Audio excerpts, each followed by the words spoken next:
झारखंड विधानसभा का मानसून सत्र जयराम महतो डुमरी से विधायक पारसनाथ की सबसे ऊंची पहाड़ी पर शिबू सोरेन की प्रतिमा लगाने की मांग इन्होंने किया है।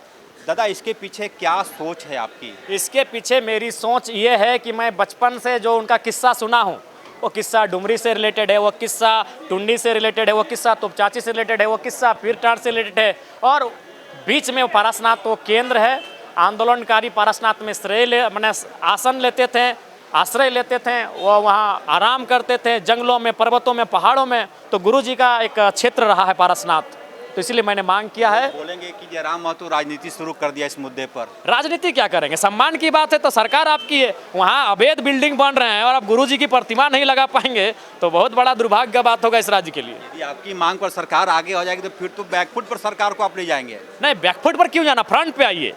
पारसनाथ पहाड़ लगभग 16,000 एकड़ में फैला हुआ है। शायद मेरी जानकारी पुख्ता नहीं है, मैं इस पर कंफर्म नहीं हूँ, लेकिन जहाँ तक मुझे याद हो रहा है, स्मरण हो रहा है, बहुत विशाल पहाड़ है। अगर किसी धर्म विशेष की आस्था है, उसकी आस्था का भी सम्मान है। पहाड़ के एक किनारे पर, एक हिस्से पर उनकी आस्था है, वो आते हैं, आवागमन करते हैं, लेकिन उसका बहुत बड़ा हिस्सा खाली पड़ा है। बहुत बड़ा विशाल क्षेत्र है जहाँ हम गुरुजी को और उनके सहयोगियों को सम्मान दे सकते हैं। जयराम जी, आप सूरजा हंसा के परिवार के यहाँ गए थे, बिल्कुल, मैंने देखा मैं विधानसभा में भी उनके आज चूँकि गुरुजी पर सारा केंद्र था, फोकस था। मैं अभी 3 दिन का सत्र है, सूर्या हंसदा, सीबीआई जांच की मांग, उनके साथ जो अन्याय हुआ है, ये मैं जो समय मुझे 10 सेकंड ही मिलेगा उसमें रखूंगा। क्या अन्याय आपको लग रहा है? हमें लगता है उनको मारने से पहले मार दिया गया था, मारने से पहले उन्हें मार दिया गया था, ये मेरा मानना है, जैसा मैंने अध्ययन किया परिस्थितियों का। झारखंड मुक्ति मोर्चा के एक नेता का कहना है कि 24 केस चल रहा था। अरे 24 चले चाहे 24,000 चले, केस गुरुजी पे था तो गुरुजी का महान नहीं गिनेंगे। देखिए, मुझे सच बात बोलने से संकोच नहीं लगता है।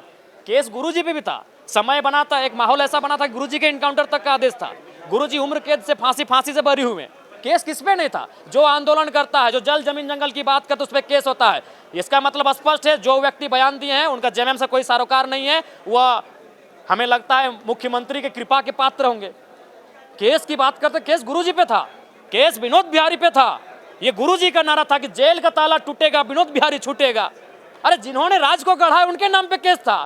केस से आप किसी को अपराधी नहीं मान सकते हैं। केस होना है, केस श्रृंगार है। जैसे करिश्मा जी का एक स्त्री है, स्त्री का एक श्रृंगार होता है, वैसे आंदोलनकारियों का केस श्रृंगार होता है। नहीं, पॉलिटिकल नहीं। उस समय किसको लगा था कि गुरुजी सांसद विधायक बनेंगे? जब उन्होंने शुरुआत किया था, वो आंदोलन करते हैं, जनता उन्हें नेता बनाती है, जनता उन्हें जन नेता बनाती है, वो आंदोलन करते थे, वो आंदोलनकारी थे। राम जी, आपको डर नहीं लगता है? खुलेआम आप मरना एक दिन सबको है, आप भी, हम भी, ये सब चले जाएंगे, डर के क्या करेंगे? मस्त रहिए, बिंदास रहिए।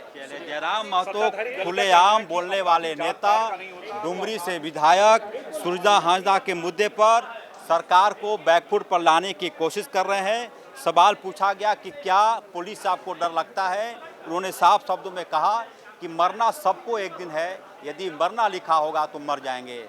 सहयोगी कौशल नारायण के साथ विधानसभा से HNN 24/7 के लिए अजय लाल।